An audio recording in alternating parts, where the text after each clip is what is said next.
In any workplace across America, one of the key components in being able to successfully and effectively de-escalate a situation with an angry customer, angry client, angry coworker is being able to come together and work together as a team.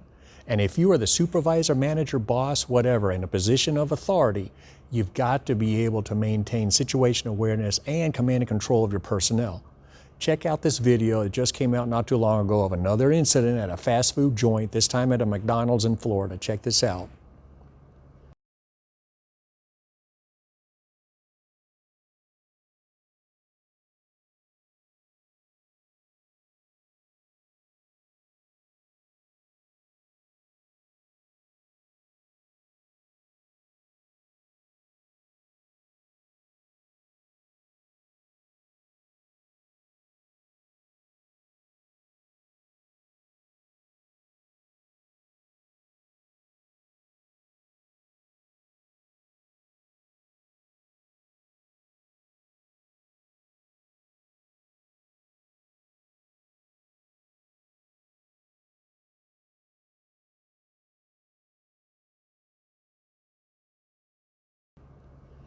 Okay, so you got a guy who's loud, rude, obnoxious, and sitting in a wheelchair.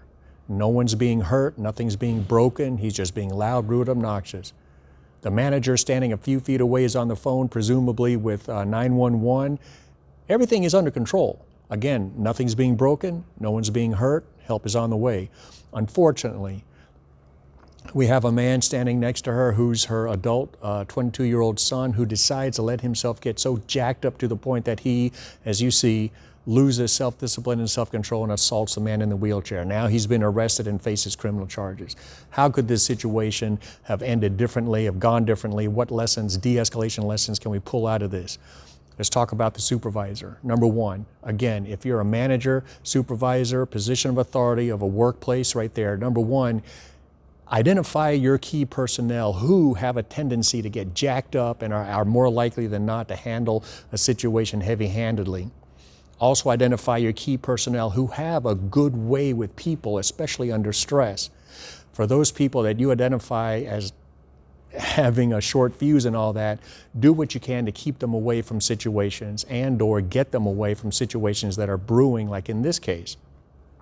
Number two, in this, talking about specifically this case right now, manager had the phone in her hand. As it began to go sideways, she could have handed the phone off to one of her other employees and said, hey, stay on the phone with 911 while I deal directly with her, with my son. She could have focused her attention on her son, who I have to believe she knew and knows that he has an anger management issue and self-control issue.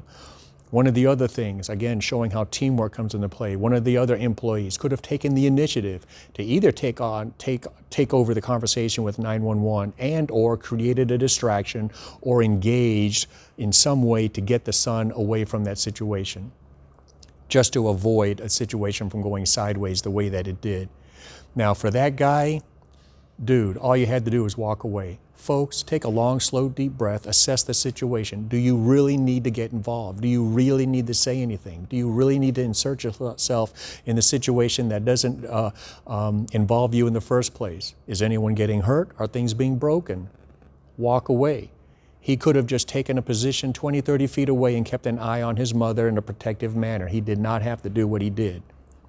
The other thing, long, slow, deep breath, assess the situation again. He threw away two opportunities to catch himself and stop his downward spiral. The first one was after he spit on the man in the wheelchair. His mother got in there and managed to get him back, but he got himself so worked up that he went around her and started beating on the guy. And that was the first opportunity. The second opportunity was when she grabbed him, pulled him off, and he walked away for a moment. And instead of collecting himself, gathering himself and saying, damn, I need to calm the hell down, he went and grabbed the drink, came back and dumped it on the guy. Long, slow, deep breath. Don't let yourself get so offended, impatient, or frustrated with someone, because all it does is increase the likelihood you're going to be the one to say or do something that escalates it like this guy did. If you're a supervisor, manager, boss, position of authority, identify your key people.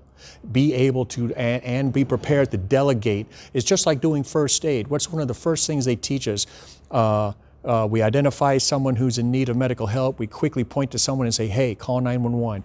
You can do that. You can have one of your personnel call 911 for you while you deal with your son or a customer or client or whatever specifically. Don't try to take on too much. You're only adding stress and the workload to yourself. We'll catch you on the next video.